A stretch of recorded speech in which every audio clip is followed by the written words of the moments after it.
Yung danong panghitabo sa kinabuhi ni Juan magbubunyag, maong iyang gamhanang pagsaksi mahitungod kang Hesus.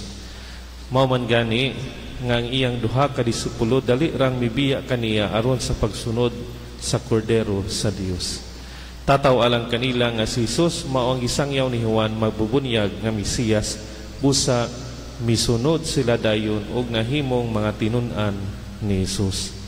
Ang pagsunod sa duha ka mga disipulo kang Hesus dili magmalampuson kung wala sila imbitahan ni Hesus ug sa pag-ingon, dali kamo ug tan-awa ninyo.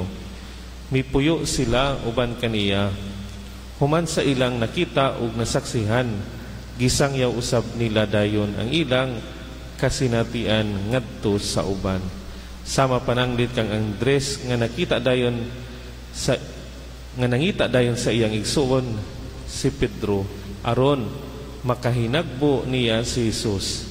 Niya nang gutloa nadawat ni Pedro ang sa kasangon nga gikan kang Hesus, ikaw si Simon nga anak ni Juan, apan sukad karon nganlan kanag Cephas nga sa ato pa Pedro. Humaniana nakitaan ni Felipe si Nathanael o Bartolomeo o gipaila-ila niya si Hesus ngadto kaniya.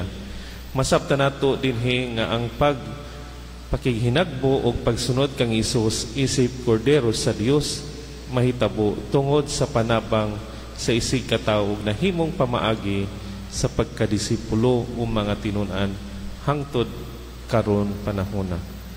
Kini nga mga panghitabo diin ang mga disipulo nakita og nakighinagbo kang Hesus maghatag kanato sa kamaaturan nga unsa ka epektibo ang pagsaksi ug pagsangyaw ni Juan magbubunyag. Siya ang nagpaila-ila kang Hesus ngadto sa katawhan, apil na ngadto sa iyang mga disipulo. Busa malipayon siyang mitugot kanila nga sila mahimong tinun-an sa iyang gisangyaw nga si Hesus. Gipakita niya ang iyang pagkamapawsanon o matinud-anon nga alagad sa Dios.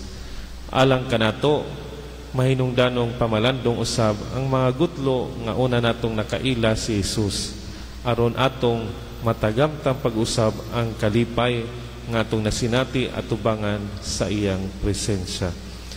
Kinsa man ang mga taong nagdala kanato ngadto kang Hesus, aron ato siyang makaila o makahinangog. Kinsa man ang mga Juan magbubunyag sa atong kinabuhi nga nagpaila kanato kang Hesus. Giban sa iba nato ang atong nahibaluan, ato ba kitay gipaila-ila ngadto kang Hesus sa paglabay ng mga tuig. Palihog manindog. Gitawag